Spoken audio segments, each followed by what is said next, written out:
want to welcome Leita Ouellette to the stage. She's a Director of Business Strategy for the Telus Security Solutions team, and she's going to talk a little bit about a view from the inside. So welcome, Leita. Thank you, Kimberly. Really appreciate it. Good morning, everybody. Thank you. I'm thrilled to be here. This is my first time at BC Aware, and I'm particularly thrilled to be here when the theme is Women in IT. My role at Telus, so I'm in our Telus security team. I actually started my career at Telus a long time ago, as many people at Telus did. I did not start in IT. I'm actually an economist by training. I started off in regulatory affairs, working on deregulation. Most of you here might not even remember that, but we did have a regulated market way back when. I've moved through Telus in various roles, mostly in planning and strategy and financials, and that's how I ended up in Telus Security about 6 years ago. Since joining, I now have a passion for cybersecurity, and I've moved in beyond just the financials into, I have led our product development team, our sales engineering and complex solutioning teams, and right now I'm back sort of in the financial and planning role, but I also have a team of project managers that implement all of our customer-facing sales, like when our team sells stuff and we implement it for our customers. I manage those teams, and I also manage the projects that build all the infrastructure for Telus Security. And then more recently, we've been involved in some M&A activity, and my team is leading that also to grow our capabilities in the Canadian market. So today I want to talk to you a little bit about the view from inside, which sounds a bit more exciting than it might be, but it's really the fact that we're quite unique at Telus. So at Telus, we are a national services provider, which most of you would know. We're also a very large corporation with 44,000 employees, and we have our own enterprise network to protect, just like many of you in this room would have, and ours is really, really big. And then we also provide security services for our customers. So we hear a lot from our customers about what their challenges are. So that's kind of a unique perspective that I want to just share a little bit about today. Before I get started, I thought my team had said, Leita, you got to be funny. And I'm like, okay, I'm like an economist. I'm not that funny. And cybersecurity is not really a funny topic either. But those of you in the industry would know there's a fair amount of cynicism and sarcasm in our types of teams. So we recently had our 400 team members have a little contest. It was a security meme contest. I totally impressed my teenagers when I was at home making my own memes online.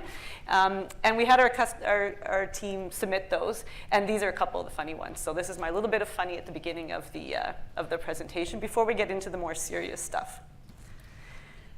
So our security ecosystem, as I mentioned, we have that sort of 3 dimensions of our business. So we're a team of 400 people with the dual mandate of protecting Telus, both its cyber and physical assets, and for developing cybersecurity solutions for our business customers. We do that all in one team. We're a little bit divided up, but there's 400 people under our Chief Information Security Officer, and we have that mandate. So our ecosystem is quite interesting from that perspective.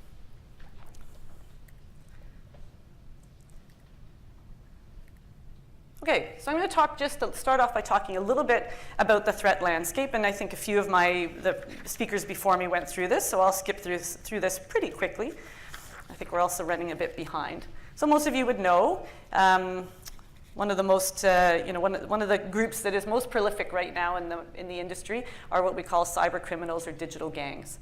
Well-funded, motivated by financial gain, generally groups of people who use technology to commit malicious activities on digital systems or networks. In general, their activity is increasing. Their return on investment is very good right now. They are able to fund more and more ways to get more efficient in their business. Sounds like an actual real enterprise, but that's exactly what they're doing. They're starting to invest in AI and other things to get even better at what they do because the return on investment is there for them right now. Opportunistic actors, these are actors that are usually driven by a desire for notoriety. They also sometimes are security researchers or professional hackers looking to profit from finding vulnerabilities. Even if they're not actually exploiting them themselves, they find those vulnerabilities in networks and systems. Their activity is also increasing with more IoT devices and more attack surface and areas to look. They're able to find more things. Digital terrorists, so they use the internet for social media and psychological operations, info warfare, inspiring terrorists. Digital vigilantes and hacktivists. These attackers have a political agenda. Their goal is to either create high-profile attacks that help them distribute propaganda or cause damage to organizations they're opposed to. And finally, state-sponsored or digital armies. We're getting a lot of press right now. These groups are well-funded and often build sophisticated targeted attacks. This is essentially mass-scale government and industrial espionage. So there's many methods. Can I tell you which one you should be worried about? All of them. But can you do much about them as individuals and even as a business? Not really. Can't do much about the threat actors. What you can do is to help protect yourself against their methods. So talking about their methods, so phishing continues, and I'll talk a little bit about phishing because it's a large enterprise, something we worry about a lot. But phishing continues to be a really easy way to get inside an organization and attack from within. Denial of service, again, we see a lot of this, large amounts of network traffic sent to a website or service intended to overwhelm that site's capacity. Malware, software written specifically to infect a host system. Vulnerabilities. Obviously, a vulnerability is not a problem until someone finds it and figures out how to exploit it. But vulnerabilities obviously are a problem in our area. And then global security events. So that's this, WannaCry, Spectre, Meltdown, so global security events. And then misinformation, basically fake news, exploiting social media and impersonation of traditional news outlets to achieve political or financial objectives. So if you taking a look at some stats. And these stats, these come from a 2018 report. I can't even remember which one now, but the stats are ones you've seen. We've seen them in some of the previous presentations. 42% of organizations have been breached more than once. It's taking us a long, long time to detect a breach, and then it takes us a long time to contain it and recover from it. The average cost of losing your customers depends on your business, but can be in the millions. And of course, the one we're most worried about is the brand damage, the lack of trust, and that, the costs are exponential on that.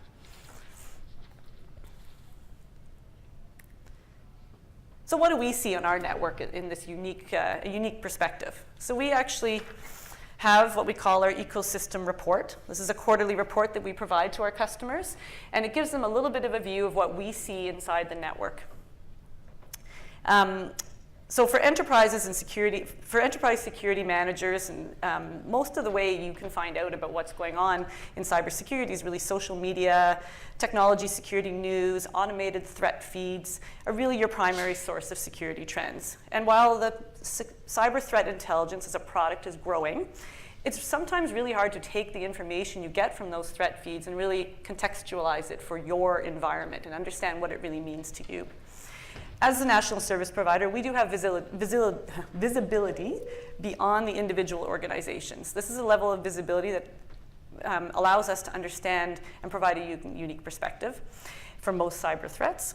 In contrast to what's reported in the general media, we find that there are often different trends in Canada than what a lot of the US media tells us. So what we do is we actually track, so over time, our objective is to report what we see, and we track this on a quarterly basis so that we can look at the evolution of threats and see how they change over time with Canadian data that we can get out of our own network. And overall, compared to global averages, Telus sees lower levels of cybersecurity instances on average. I'm going to talk about the three things I've got there. So denial of service, malware, and phishing, and just tell you a little bit about the stats that we've seen, particularly in the last quarter, because we do measure this quarterly. So in terms of DOS trends, we collect denial of service attacks are tracked by collecting our network traffic statistics on sample flow records. We can then take that and use a statistical approach to see what normal behavior looks like on our network, and sort of develop a bit of a baseline of the patterns. And then outside of we don't track DDoS outside of our managed services. We don't alert people unless it's part of our managed services. But we look at when we have anomalies to that, what we call normal behavior, and we can then decide whether we need to take action to protect the integrity of the network for all users that are on it. And what we've seen is that, in general, you hear about in the States, I think the largest DOS attack right now is over 1 terabyte. We haven't seen that in Canada. What we're seeing is about the highest is about 100 gig. And we are actually, in the fourth quarter, we saw a ton of small attacks in the 0 to 2 gigabytes, lasting about 20 minutes each. And we see thousands of those a month right now. So very, very small, short duration attacks. And we're not seeing the big, huge ones that you hear about in the news. So it's really important for planning. Because if you're a security manager in your team and you need to plan for DOS, having that type of insight to understand what's actually happening in the Canadian market. A terabyte might be more planning than you need to do, but you probably need to do more than 2 gigs. So finding out and understanding that helps our customers plan. Malware. So to identify malware, we look at the network source, if known, or the malware's attempt to communicate back, and usually to the attacker. We can see malware on the network that way. We can't see what it's doing onto devices outside of our managed services. And so by using the data from Telus detection systems and categorizing the detected events based on the malware's final goal, we continue to see 4 types of malware on the network, primarily. And that's cybercrime, computer viruses, spyware, and identity theft. In Q4, we saw an increase in the volume of malware detected over our network. We don't know why, but we can see that trend more in Q4, and not a lot of significant changes in the share of that between those 4 categories. Cybercrime outweighs them all by a lot. Phishing. So phishing continues, as I mentioned, to be a major attack method used by the bad actors to penetrate organizations from within. Telus does phishing simulations for our own employees.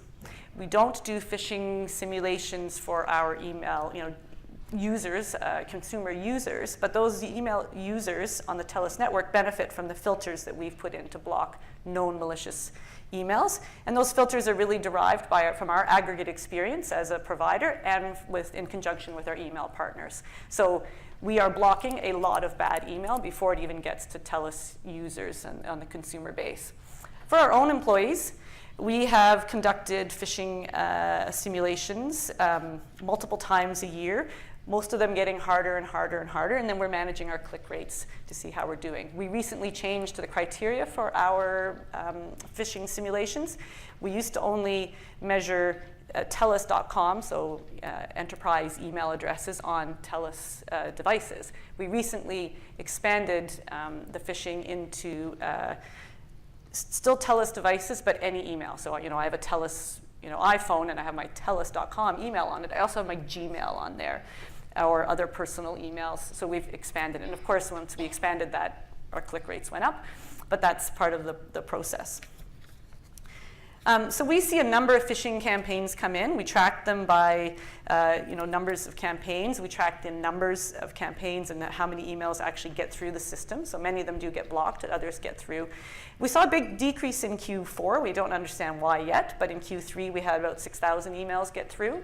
That's after our blocking. In Q4 it was down to only 900. We do see differences between types of campaigns. So in Q4 we saw a lot more that were targeted at our executives. And so smaller campaigns, but much more targeted, more like spear phishing. And then sometimes we've seen much larger campaigns that target thousands of employees at once. I'll talk a little bit more about our proactive culture of security and phishing and how we are getting our employees to recognize those and start reporting them faster, allowing us to shut things down much faster on those emails that are coming in. And we continue to see attackers use more and more context in their phishing campaigns. So our top 3 phishing campaigns in Q4 all had the word Telus in the title, and a couple of them had the word Darren. If you know Darren Entwistle, we all tend to jump when we see Darren's name on an email. So very good way to get a Telus employee looking fast at their email. Moving on. So I've talked about lots of bad actors. It takes us a long time to find all the breaches. A little bit about what we're seeing in the network. So there's countless vendors and technologies on that screen that you can see there. Probably many of them have called you if you're a security manager. And so there's countless technologies in the market available for trying to prevent breaches. Probably you're finding, if you're a security manager, that there's more and more things available, but you actually feel like you have less and less visibility. And part of what we're seeing with our customers is that it's very hard to take all of these vendor technologies and integrate them into something that really delivers better security outcomes. Also, we're finding that many customers buy one thing and go, okay, I'm good now, we're protected. And that's, of course, for security professionals, we recognize that that's not enough, right? There's technology, there's process, and there's people that all need to be involved in preventing, to increasing our security posture. And of course, security is only as good as its weakest link. So generally, security needs to work in a holistic approach, an ecosystem consisting of technology solutions, processes, people working together within a framework. And really, if you think about it, one analogy that I've used a few times is at home, you could have the best door locks, the best video cameras on your front door, the best alerts going to your phone. If your teenager walks out and leaves the front door unlocked, all of that is kind of worthless. This happens in my house a lot, so I'm kind of worried. So really, having that people, process, technology ecosystem put all together within a framework is really what's going to keep you secure. So we're not perfect, but we're a big team. We think a lot about security, and we have a few approaches that we'd like to share. One is managing security holistically. Second is building security in from the start, establishing and nurturing a culture of security, and delivering secure outcomes.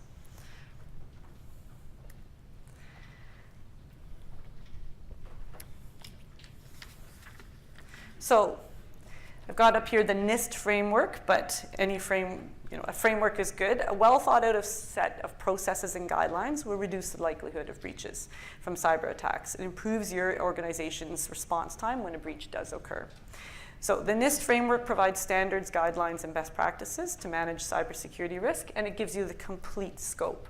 And what we find is often people spend a lot of time on protect, and then kind of not so much on detect, and respond, recover, is really the crisis. And I think the previous speaker talked about have a plan. Doesn't have to be a perfect plan, but know who's going to be involved, who's going to be informed, what's that communication process look like. So a framework helps you think through all of those steps.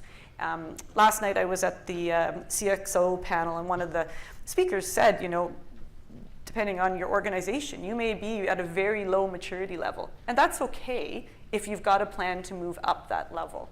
Not having that plan and not having a view is really what can hurt you. And using a framework, the plan is there. Like, you can work through it and then work with your vendors, your partners, your employees, et cetera, to build that up over time. And we are using the NIST framework at Telus, and we are designing our products and services around the NIST framework. Secure by design. So this is something that we put in place at Telus about 3 or 4 years ago. Obviously, we have a huge corporation that is developing products and services across many different domains for our customers. And we needed a way to make sure that those all had security built in at the design phase, not bolted on afterwards. So we have what we call it SBD, Secure by Design process. All major projects at Telus now go through that Secure by Design process at the outset. What that team actually does is threat modeling, sit down with the business owner, talk about what they're trying to achieve for their customer, and then do threat modeling in partnership to understand what the threats are, understand what security controls need to go with those threats, and what residual risk we are going to live with, because of course we can't mitigate every single risk. We then use a tool that we use internally at Telus, and we also sell it to our customers. It's called our get the right acronym here. I don't even have it on the slide. Just a second. So it's our governance, risk, and compliance tool, and we refer to it as Sherpa. That's the brand name of it. We use that then to track those security outcomes, the residual risks, and the controls we have around that particular product or service. And by doing that, we know that we are being more cost-effective in our product development. We're creating products that are more secure, and we know that we've got security built in at the outset. It is much cheaper to do that than to have an issue and then try and layer it on top. It's a different way of thinking. We are finding that most of our team and people who are developing products and services across Telus, once they got used to this process, actually find it quite effective, and we're able to manage it quite well. And we're building up a library also, so it's very easy once you've done one product or service and something similar comes along. You're not starting from scratch every time. Those threat models exist, and it's a matter of just tweaking them for what we need to work on next. So, culture of security. All of those stats, 98%, 95%, they're all about phishing and breaches that could have been prevented. And so what this tells you is the end user's behavior is what makes these data points true. And organizations can no longer ignore the end user in their defense. And in the end, your end user could be one of your biggest vulnerabilities, but they're also your last line of defense. When the technology doesn't work 100%, and we know it never does work 100%, your employee at the end is the one who might be the one to keep you from getting a breach. And so we do, as I mentioned, phishing simulations at Telus. They go in about four parts. So there's the testing, there's the actual sending out of frequent simulations. There's the assessing, so tracking those results. There's training. So when we do have a phishing simulation, if you click on the link, you get the, oops, that was a phishing simulation. You get contacted, you get extra training in how to recognize those. If you accurately identify phishing and you push the button and say, this looks like phishing to me, you get the, hey, congratulations, you recognized phishing, thanks for being so aware. But that process is slowly training our 44,000 employees to be looking for phishing. I actually recently reported some phishing on something, and it wasn't phishing, it was a false positive, but it was a corporate email with 3 spelling mistakes in it. So, so I did report that, and our CISO, my colleague, sort of said, okay, I'm going to call them up because our employees are so well trained now, if they see spelling mistakes in a corporate email, they think it's phishing. So it was interesting how that's changing the behavior of, oh God, now you have to have everything actually nice and clean, or people will think it's phishing and report it. In general, our click rates are pretty low, but education combined with culture of security also means our team members are reporting the phishing when they see it, helping us to quickly block it and dramatically reducing the potential impact. So when a big phishing attack hits a company like Telus, the faster somebody reports it, our TCERT, which is our incident response team, can look at it, validate it, and then put the blockers in. The faster you can do that, time, cost, effort, all goes down. It's blocked, and we very rarely have to re-image a laptop or do anything like that because we've got that process down. So I heard an interesting analogy last night at the panel. One of the people said, we make our employees do fire drills twice a year. Twice a year. They know what it is. They hear the alarm, they wait for it to go faster, then they know they have to walk down. In my case, it's 23 floors down. It's a long walk. Walk down. We've done that. Why don't we do that with phishing? It's kind of the same thing. We're training people to have a behavior, to recognize something and act on it. Sort of the same thing. It was an interesting analogy, and I hadn't heard it before. So evolving a culture of security. We've spent a lot of time, effort, and investment to develop a culture of security at Telus. We have reference materials written in plain language, future-friendly language for our employees to see, and they're readily available. And we have people to answer questions if they have questions about them. We have started doing more articles on our corporate intranet about real-world events. So when it's in the news, we write about it, give employees some context, tell them whether it's something we saw at Telus or we didn't, tell them, explain to them what's happening in the news and how it applies to them at work. We've also tried to really go with engaging topics for our employee cybersecurity information. We used to be very corporate, thou shalt not do this, and it was sort of scary, cybersecurity, everything is bad, and we've realized that that doesn't actually motivate employees to feel really good about what they're doing in terms of cybersecurity. So much more engaging topics we talk, and not just always topics that are specific to Telus. We're giving our employees more tips on how to be cyber secure at home, when they're traveling. Some of the topics were, in December we had one about holiday scams, how to be safe on public Wi-Fi. So really going beyond what's just good for Telus and what's good for our employees at home, because when they have that mindset, they'll do a better job at Telus and at home in terms of cybersecurity. And then reporting, making a culture where it's see something, say something, and making that really easy, friendly, and accessible across our network. And that includes physical security, because our team does manage both physical security, and we have a lot of assets across the country, and a lot of offices and a lot of people, and then all of our cybersecurity network. So those 5 attributes are really, that requires an investment, requires a team of people to manage that, but it's really important, and we report stats on click rates, et cetera, to our board, and we also update them on our activities on that. So, what are we doing in the market and for our customers around cybersecurity? Some of you may have heard of our Telus Wise program. This is a program we launched about 3 years ago. It's a free educational program designed to help Canadians be safe in our digital world. The program offers interactive and informative workshops and resources to help Canadians of all ages have a positive experience as digital citizens. We've had almost 200,000 people in Canada go through our programs and workshops to date. Topics include cyberbullying, protecting your online reputation, security, privacy, and using technology responsibly. The digital literacy workshops are available to Canadians of all ages, including young elementary school children, through to teens, and through to seniors. I have a few colleagues. Many of us are trained in Telus Wise, and we do, it's a volunteer program. You don't have to work in cybersecurity to be part of it. And a couple of my colleagues were just out at a local high school talking about it, so we really, gauge the right, for little kids versus older. And we also do seniors, which is interesting because I don't know if you guys have a lot of seniors in your life, but my mother keeps sending me jokes online that you have to click on. I'm like, Mom, stop that. That's really bad. She's not there yet. So seniors also can benefit from these workshops. Additionally, the Telus Wise program is vendor and product agnostic. It's an educational program.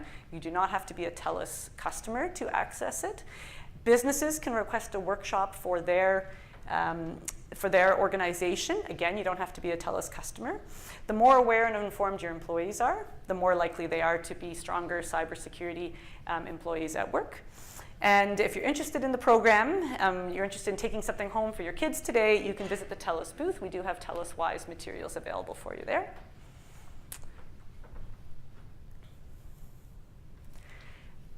So a little tiny plug for a few products and services at Telus that we've developed that are specific to our abilities as a network provider. So I've just listed 4 there. One is our mobile malware detection service. This is a service that we can provide to our wireless customers. It allows us to detect inbound, outbound subscriber data going across our network, and it compares it against known malware signatures. Malware detection is done at the network level. There is nothing on the phone. There's no agent to manage on the device. If the device is jailbroken, we can still be monitoring it at the network, so it doesn't matter. And we can give our customers a dynamic report. They can go onto our portal and report anytime against their wireless numbers and see their malware, whether they've got malware, and then we can help them remove that malware or discuss why they're getting it in the first place, etc. It's a new service. It just launched in the last, we were trialing it for a while, but it's fully launched now. And it takes literally days to implement and nothing for the customer to do and no disturbance to the users with their phones, which is what a lot of our competing products have. So a great service that is very specific to us as a service provider and in the wireless business. Asset discovery and vulnerability scanning. This is particularly useful for some of our smaller customers. We've purpose-built this out of our own Sherpa tool and portal. And it allows our customers to identify external-facing assets on their network, assign owners and criticality to the organization, and then scan those external-facing assets to determine and manage any risk on them. So, and then finally, our third one there, we have an analytics platform at Telus that we use to protect ourselves. We also are using it for some very specific projects for large customers and governments to do analytics for their networks and for security.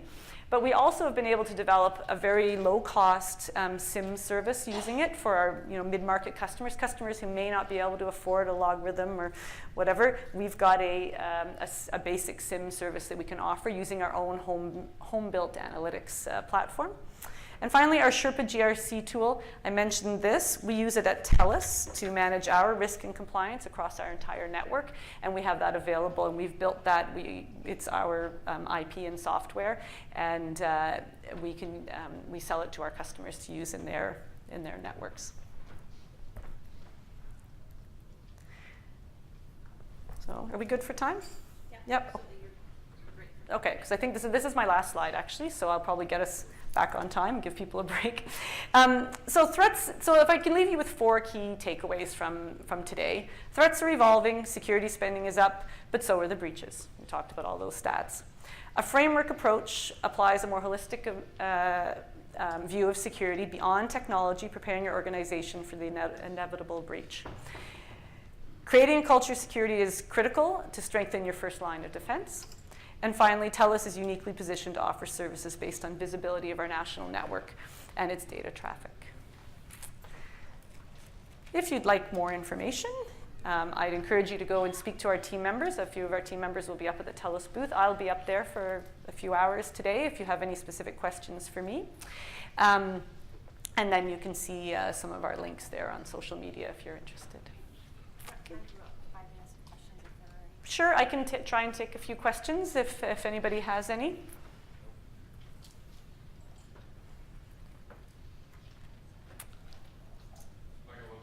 Sure.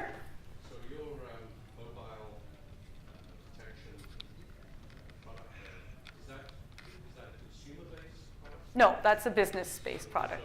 There's no consumer version.